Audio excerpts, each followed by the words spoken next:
ರೇಣುಕಾ ಸ್ವಾಮಿ ಅವರ ಮನೆಗೆ ಜಿಲ್ಲಾ ಉಸ್ತುವಾರಿ ಸಚಿವರು ಜೊತೆಗೆ ರಾಜ್ಯದ ಗೃಹ ಸಚಿವರು ಕೂಡ ಭೇಟಿಯನ್ನು ನೀಡಿದ್ರು. ಅವರು ಕುಟುಂಬಸ್ಥರಿಗೆ ಏನ್ ಹೇಳಿದ್ದಾರೆ ಈ ಬಗ್ಗೆ ಮಾತಾಡ್ಲಿಕ್ಕೆ ರೇಣುಕಾ ಸ್ವಾಮಿ ಅವರ ತಾಯಿಯವರು ನಮ್ಮ ಜೊತೆ ಇದ್ದಾರೆ. ಅಮ್ಮ, ಇವತ್ತು ಜಿಲ್ಲಾ ಉಸ್ತುವಾರಿ ಸಚಿವರು ಬಂದಿದ್ರು, ಗೃಹ ಸಚಿವರು ಬಂದಿದ್ರು, ಜೊತೆಗೆ ಬಿಜೆಪಿಯ ರಾಜ್ಯಾಧ್ಯಕ್ಷರು ಬಂದಿದ್ರು. ಏನ್ ಹೇಳೋದು ಸಾಂಗ್? ಅವರೆಲ್ಲ ನಮಗೆ ಧೈರ್ಯ ತುಂಬಿ ಸಾಂತ್ವನ ಹೇಳಿ ಹೋಗಿದ್ದಾರೆ. ನಾವು ಆದಷ್ಟು ನಿಮಗೆ ನ್ಯಾಯ ದೊರಕಿಸ್ಕೊಡ್ತೀವಿ, ನಿಮ್ಮ ಮಗನ ಸಾವಿಗೆ ನ್ಯಾಯ ಸಿಗುತ್ತೆ ಅಂತ ಹೇಳಿ ನಮಗೆ ಧೈರ್ಯ ತುಂಬಿ ಹೋಗಿದ್ದಾರೆ. ಏನಾದ್ರು ಬೇಡಿಕೆ ಅದೇ ಸೊಸೆಗೆ ಸರ್ಕಾರಿ ಕೆಲಸ ಕೊಡ್ಬೇಕು ಅನ್ನುವಂತ ಬೇಡಿಕೆ, ಕೆಲಸ ಕೊಡಿಸ್ತೀವಿ ಅಂತ ಅದೊಂದೇ ನಮಗೆ ಭರವಸೆ ಕೊಟ್ಟು ಬೇಡಿಕೆ ಕೊಟ್ಟು ಹೋಗಿದ್ದಾರೆ.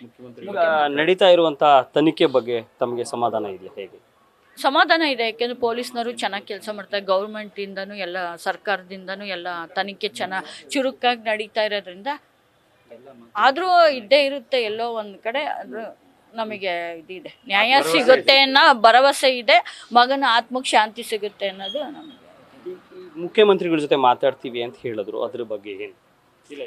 ಏನಿಲ್ಲ, ಮುಖ್ಯಮಂತ್ರಿ ಮುಂದೆ ನೋಡ್ತೀವಿ, ನಾವು ಮಂತ್ರಿಗಳ ಹತ್ರ ಮಾತಾಡ್ತೀವಿ ಅಂತ ಹೇಳಿ ನಮಗೆ ಧೈರ್ಯ ತುಂಬಿ ಹೋಗುದು. ಸರ್ಕಾರ ಎಲ್ಲ ಸಮಾಜದವರೆಲ್ಲ ಮನವಿ ಪತ್ರ ಕೊಟ್ಟಿದ್ದಾರೆ, ಧೈರ್ಯ ತುಂಬಿ ಸಾಂತ್ವನ ಹೇಳಲಿಕ್ಕೆ ಬಂದಿದ್ರು. ಈಗ ಅದ್ರ ಜೊತೆ ಬೇರೆ ಯಾರಾದ್ರೂ ಅಂದ್ರೆ ಸಂಘಟನೆಗಳು, ಸ್ವಾಮೀಜಿಗಳು ಕೂಡ ಬಂದಿದ್ರು, ಅವರು ಕೂಡ ಭರವಸೆ ಕೊಟ್ಟಿದ್ದಾರೆ ತಮಗೆ? ಎಲ್ಲ ಇಡೀ ರಾಜ್ಯದಂತಾನೆ ನಮಗೆಲ್ಲರೂ ಭರವಸೆ ಕೊಟ್ಟಿದ್ದಾರೆ, ನ್ಯಾಯ ಸಿಗುತ್ತೆ ನಿಮಗೆ ಅಂತಂದ ಎಲ್ಲ ಎಲ್ಲರಿಗೂ ನಾವು ಅದನ್ನೇ ಧನ್ಯವಾದ ತಿಳಿಸ್ತಾ ಇದೀವಿ. ಇಷ್ಟು ಧೈರ್ಯ ಹೇಳ್ತಾ ಇದಾರಲ್ಲ, ಮಗನಿಗೆ ನ್ಯಾಯ ಸಿಗ್ಲಿ, ಅವನಿಗೆ ಆತ್ಮಕ್ಕೆ ಶಾಂತಿ ಸಿಗ್ಲಿ, ನಮ್ಮ ಸೊಸೆಗೊಂದು ದಾರಿ ಆಗ್ಲಿ ಅನ್ನೋದೇ ನಮ್ಮ ಅಭಿಪ್ರಾಯ. ಇದಿಷ್ಟು ರೇಣುಕಾ ಸ್ವಾಮಿ ಅವರ ತಾಯಿಯವರ ಮಾತು.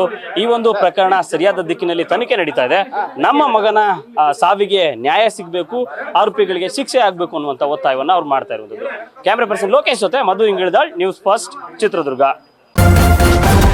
ನ್ಯೂಸ್ ಫಸ್ಟ್, ನಿರ್ಭೀತಿಯಿಂದ ನಿಮ್ಮ ಪರವಾಗಿ.